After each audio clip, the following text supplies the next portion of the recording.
Okay, अहिले नेपाली बजारमा 20,000 रुपैयाँ भन्दा कम मूल्यको डिभाइस खोज्ने हो भने पहिलाको जस्तो त्यस्तो धेरै दमदार डिभाइसहरू चाहिँ छैन।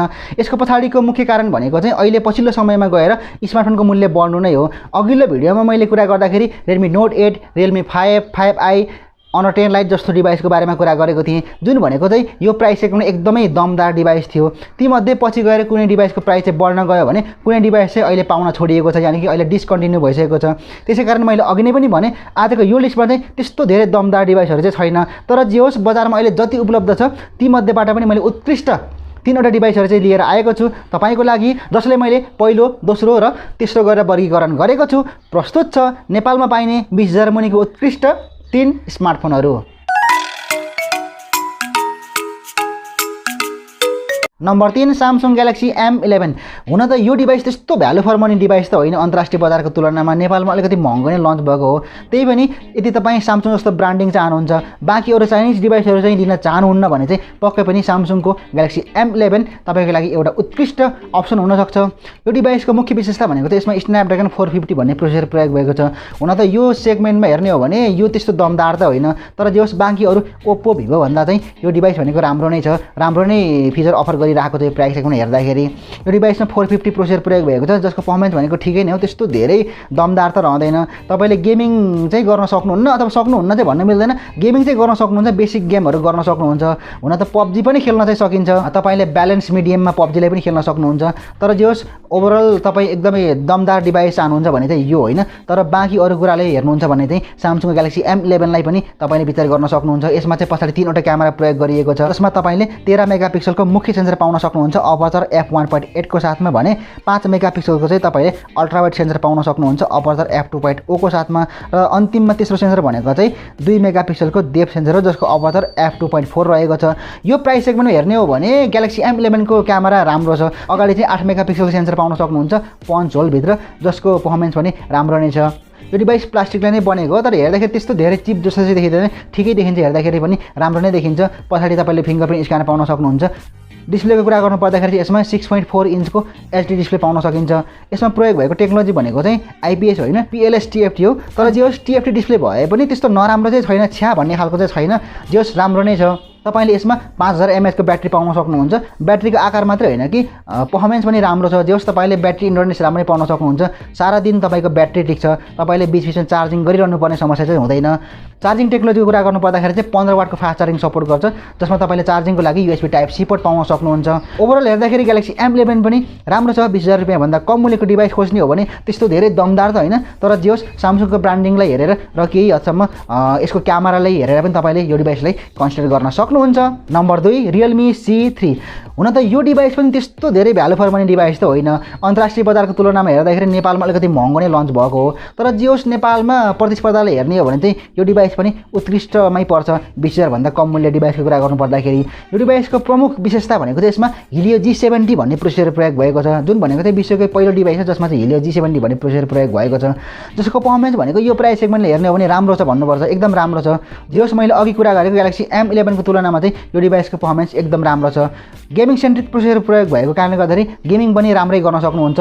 त्यस्तो बबाल धमाकेदार गेमिङ चाहिँ होइन, जे होस् ठिकठाक गेमिङ गर्न सक्नुहुन्छ। तपाईँले PUBGलाई पनि HD हाई सेटिङमा खेल्न सक्नुहुन्छ, जुन भनेको चाहिँ यो प्राइस सेगमेन्टले हेर्ने हो भने एकदम राम्रो नै हो। तपाईँले नर्मल युज गर्नु हुँदाखेरि चाहिँ त्यस्तो ल्याग भन्ने फिल चाहिँ हुँदैन, तर अलिकति हेभी युज गर्दाखेरि चाहिँ हल्का फुल्का ल्याग भन्ने फिल चाहिँ हुन्छ, किनभने नेपालमा चाहिँ 3GB ऱ्याम र 32GB स्टोरेज भेरिएन्ट मात्रै उपलब्ध गराइएको छ। अन्तर्राष्ट्रिय बजारमा हेर्ने हो भने चाहिँ 464 को पनि उपलब्ध छ। तर जे होस् यो प्राइस सेगमेन्टमा अरू त्यस्तो धेरै अप्सन पनि नभएको कारणले गर्दाखेरि Realme C3 चाहिँ एउटा राम्रो अप्सन बन्न सक्छ। यसको क्यामेरा सेगमेन्टको कुरा गर्नु पर्दाखेरि पनि नेपालमा आउने चाहिँ 3वटा क्यामेरा भएको हो। पछाडि इन्डियन भेरिएन्टमा हेर्ने हो भने चाहिँ पछाडि 2वटा मात्रै क्यामेरा आउँछ। नेपालमा आउने भने चाहिँ 3वटा क्यामेरा हो, जसमा तपाईँले 12 मेगापिक्सलको मुख्य सेन्सर पाउन सक्नुहुन्छ अपर्चर f1.8 को साथमा, भने 2 मेगापिक्सलको चाहिँ म्याक्रो सेन्सर पाउन सक्नुहुन्छ। त्यस्तै अर्को तेस्रो सेन्सर भनेको चाहिँ 2 मेगापिक्सलकै डेप्थ सेन्सर हो, जसको पर्फर्मेन्स ठिकै छ। यो प्राइस सेगमेन्टले हेर्ने हो भने स्वीकार गर्न सकिन्छ। तपाईँले 4K भिडियो रेकर्डिङ चाहिँ गर्न सक्नुहुन्न, फुल HD भिडियो म्याक्सिमम 30 फ्रेम पर सेकेन्डसम्म खिच्न सक्नुहुन्छ। अगाडिको क्यामेरा चाहिँ 5 मेगापिक्सलको, जसको पर्फर्मेन्स पनि औसत किसिमकै छ। यो डिभाइसको डिजाइन हेर्दाखेरि ठिकै छ, राम्रै देखिन्छ। प्लास्टिक बिल्ड हो, जे होस् राम्रो नै छ। अगाडि चाहिँ डिस्प्लेमा कर्निङ गोरिल्ला ग्लास 3 दिएको छ। डिस्प्लेको कुरा गर्ने हो भने चाहिँ अगाडि तपाईँले 6.5 इन्चको एचडी प्लस आइपिएस डिस्प्ले पाउन सक्नुहुन्छ यू शेप नच डिजाइनको साथमा। ब्याट्रीको कुरा गर्नुपर्दाखेरि चाहिँ 5000 mAh को ब्याट्री प्रयोग गरिएको छ। फास्ट चार्जिङ चाहिँ दिएको छैन, नर्मल 10 वाटको चार्जिङ सपोर्ट पाउन सकिन्छ र चार्जिङको लागि पनि माइक्रो यूएसबी पोर्ट प्रयोग गरिएको छ। तर जे होस् ब्याट्री इन्ड्योरेन्स एकदम राम्रो छ, तपाईँले पुरा दिनको ब्याट्री ब्याकअप पाउन सक्नुहुन्छ। यो डिभाइसको मूल्य भनेको ठ्याक्कै 16990 रुपियाँ रहेको छ। Number 1 Redmi 9। यो डिभाइस भनेको चाहिँ नेपाली बजारमा हालसालै लन्च गरिएको डिभाइस हो। इन्डियन बजारमा चाहिँ यही डिभाइसले Redmi 9 प्राइम नामले लन्च गरिएको छ। त्यो डिभाइस र यो डिभाइस चाहिँ एउटै नै हो। यो डिभाइसको मुख्य विशेषता भनेको चाहिँ यसमा Helio G80 भन्ने प्रोसेसर प्रयोग भएको छ, जसमा तपाईँले 3GB र 4GB को 2वटा ऱ्याम अप्सन पाउन सक्नुहुन्छ भने 32GB र 64GB को 2वटा स्टोरेज अप्सन पाउन सक्नुहुन्छ, जुन भनेको चाहिँ यो प्राइस सेगमेन्टले हेर्ने हो भने एकदमै राम्रो हो। अरू कुनै पनि ब्रान्डले आजको डेटमा यस्तो अफर चाहिँ दिइरहेको छैन यो प्राइस सेगमेन्टले हेर्ने हो भने। यो डिभाइसको पर्फर्मेन्स एकदमै उत्कृष्ट लेभलको छ। गेमिङ सेन्ट्रिक प्रोसेसर प्रयोग भएको कारणले गर्दाखेरि गेमिङ पनि एकदम मजाले नै गर्न सक्नुहुन्छ। तपाईँले PUBG जस्तो गेमलाई तपाईँले एचडी हाई सेटिङमा खेल्न सक्नुहुन्छ बिना कुनै ल्याग। यो डिभाइसको गेमिङ पर्फर्मेन्स एकदम उत्कृष्ट छ। यो डिभाइसको डिजाइन चाहिँ ठिकै छ, प्लास्टिकले बनेको हो, हेर्दाखेरि राम्रै देखिन्छ, ठिकै देखिन्छ। अलि कता कता हेर्दाखेरि पोको X2 को पनि झलको दिन्छ पछाडिको क्यामेरा लेआउटले हेर्ने हो भने।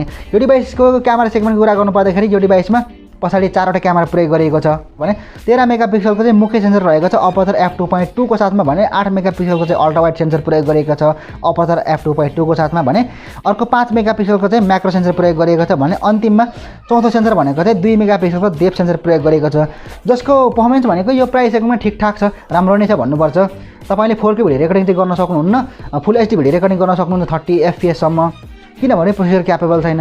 अगाडिको सेल्फी क्यामेरा कुरा गर्ने हो भने चाहिँ 8 मेगापिक्सलको प्रयोग गरिएको छ, जसको आउटपुट ठिकठाकै छ। तपाईँले आफ्नो सोसियल मिडियामा सेयर गर्न लायकै खिच्न सक्नुहुन्छ अगाडिको फ्रन्ट क्यामेराबाट। यो डिभाइसको डिस्प्लेको कुरा गर्नुपर्दाखेरि चाहिँ यो डिभाइसमा 6.53 इन्चको फुल एचडी प्लस आइपिएस डिस्प्ले प्रयोग गरिएको छ। यो प्राइस सेगमेन्टमा यो मात्र एउटा त्यस्तो डिभाइस हो जसले चाहिँ फुल एचडी डिस्प्ले अफर गरिरहेको छ।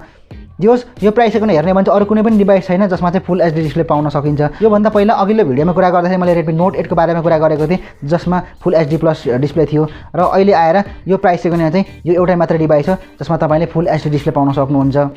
ब्याट्रीको कुरा गर्ने हो भने यसको ब्याट्री पनि एकदम राम्रो छ, 5020 mAh को ब्याट्री प्रयोग गरेको छ। ब्याट्रीको आकार मात्रै होइन, यसको इन्ड्योरेन्स पनि राम्रो नै छ, तपाईँले पुरै एक दिनको ब्याट्री ब्याकअप पाउन सक्नुहुन्छ। यसको चार्जिङ टेक्नोलोजी पनि एकदम कमालको छ, तपाईँले 18 वाटको फास्ट चार्जिङ सपोर्ट पाउन सक्नुहुन्छ। फिङ्गरप्रिन्ट चाहिँ यो डिभाइसको पछाडि दिएको छ। यो प्राइस सेगमेन्टमा हेर्ने हो भने यो डिभाइस एकदम दमदार डिभाइस हो। यसको प्राइस भनेको चाहिँ 32GB भेरिएन्टको प्राइस 17000 र 64GB स्टोरेज भेरिएन्टको प्राइस चाहिँ ठ्याक्कै 18000 रुपियाँ रहेको छ। यो डिभाइस भनेको चाहिँ 20000 रुपियाँभन्दा कम मूल्यको डिभाइस मध्येको उत्कृष्ट नम्बर 1 डिभाइस हो। यही नै थियो नेपाली बजारमा पाइने 20000 रुपियाँभन्दा कम मूल्यको उत्कृष्ट 3 डिभाइसहरू। यदि यो लिस्टमा अरू कुनै डिभाइस हुनुपर्थ्यो जस्तो तपाईँलाई लाग्छ भने मलाई तलको कमेन्ट सेक्सनमा उल्लेख गर्न नभुल्नु होला। यदि यो भिडियोसँग इन्जोय गर्नुभएको छ भने यो भिडियो लाइक शेयर कमेन्ट गर्न पनि नभुल्नु होला। यहाँको मनमा कुनै पनि जिज्ञासा सल्लाह सुझाव भए त्यो पनि अवश्य लेख्नु होला। ग्याजेट संसार युट्युब च्यानललाई सब्स्क्राइब गर्नुहोस् र सँगै आउने घन्टीमा पनि दबाउन नबिर्सिनु होला। हस् त अहिलेले छोड्यौँ यति नै। मेरो नाम प्रदीप, हामी मिल्नेछौँ अर्को नयाँ एक्साइटिङ भिडियोमा।